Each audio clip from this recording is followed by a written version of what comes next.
కరకట్ట inspection అక్కడ పూజలు నిర్వహించినాము. మన ఫోకస్ మొత్తం ఇవాక్యుయేషన్ మీద, ప్రజలకు ఎటువంటి ప్రాణ నష్టం జరగకుండా అనేది చర్యలు తీసుకున్నాం. Now our focus will shift to other restoration of basic facilities and relief camps and rehabilitation measures. NDRF teams, even ఇప్పుడు army chopper and army team కూడా మనకి తెప్పించారు. వాళ్ళందరూ కూడా మనకి భద్రాచలంలో అవైలబుల్ ఉన్నారు. ఇది దృష్టిలో పెట్టిన గౌరవ మంత్రి గారు ఇవాళ ఇప్పుడు ఈ షార్ట్ మీటింగ్ ఏదైతే పాల్గొన చేశారో, in this meeting we will be discussing our further plan of action with input from Sridhar garu, senior IAS అధికారులు ప్రజాసేని గారు, హనుమంత్ గారు, బలరాం గారు, వేదికను అలంకరించిన ఐటీ వినీత్ గారు, పాలసీ రెస్టారెంట్ గారు, ఎస్ఎంఎస్ గారు, జడ్పీ చైర్మన్ గారు, గౌరవ కలెక్టర్ గారు, జిల్లా అధికారులు, మన జిల్లా సంబంధించిన వివిధ అధికారులందరూ కూడా దయచేసి వచ్చి జాయిన్ అయ్యే వాళ్ళందరూ కూడా జాయిన్ కావాలి. మేము ఇది ఒక ఇంటర్నల్ మీటింగ్ గా కండక్ట్ చేయాలంటే అందరూ కూడా వెళ్ళిపోవాలి, వీడియోగ్రాఫర్స్ అందరూ కూడా వెళ్ళిపోవాలి, రాజు కూడా వెళ్ళిపోవాలి.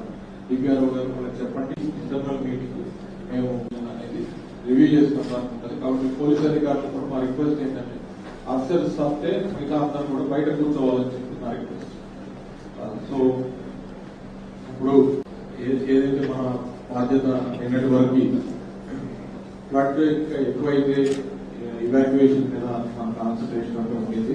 నాకు తెలిసి ఈ మధ్యకాలంలో ఇంత పెద్ద ఇవాక్యుయేషన్ అండ్ రిహాబిలిటేషన్ జరిగిన దాఖలాలు లేవు తెలంగాణ రాష్ట్రం ఏర్పడిన తర్వాత. Flood 25,000 people. సో దాన్ని ముందుగా నేను ఇలా పై నుంచి ఇంకొక గంట అదనంగా వస్తుందని ఒత్తిడి లేదా మెంటల్ ప్రెషర్ లేదు కాబట్టి సో ఆటోమేటిక్ గా ఇప్పుడు ఉన్న కూడా జరగకుండా ఇంత పెద్ద ఎత్తున ఫ్లడ్ వచ్చినందుకు మనం అందరం కూడా మన అధికారులకు సెల్యూట్ చేయాలి.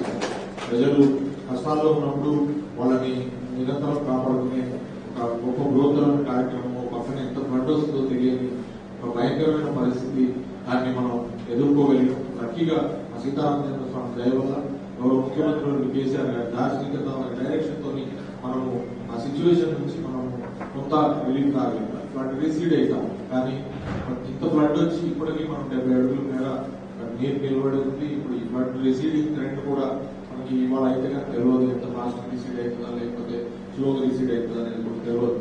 మళ్ళా ఈ లోపల పైనుంచి ఫ్లోస్ లేకపోతే will be very fortunate that will be out of this flood situation. కానీ ఇప్పుడున్న పునరావాస కేంద్రాలు నాకు తెలిసి ఇంకొక 24 నుంచి 48 గంటలు కొనసాగాల్సిన అవసరం ఉంటుంది. కాబట్టి వాటిని ఎట్టి పరిస్థితుల్లో రిలాక్స్ కానీ ఇవాళనైతే ఎట్టి పరిస్థితుల్లో ఎవరిని పునరావాస కేంద్రాల నుంచి ఇళ్లకు పంపే ప్రసక్తి లేదు. వెళ్తామని చెప్పి వాళ్ళు ఎవరైనా ప్రెజర్ చేసినా కూడా వాళ్ళని ఆపాల్సిన అవసరం ఉంటుంది. మీరు చూస్తున్నారు ఐ డ్రీమ్ న్యూస్ ని. Please subscribe I dreams. For more videos, subscribe I dream. Please subscribe for more videos. I dream. For more videos, subscribe I dream. Please subscribe. Subscribe I dream channel. Do subscribe. I dream. I dream channel ని subscribe చేయండి. Do watch I dream.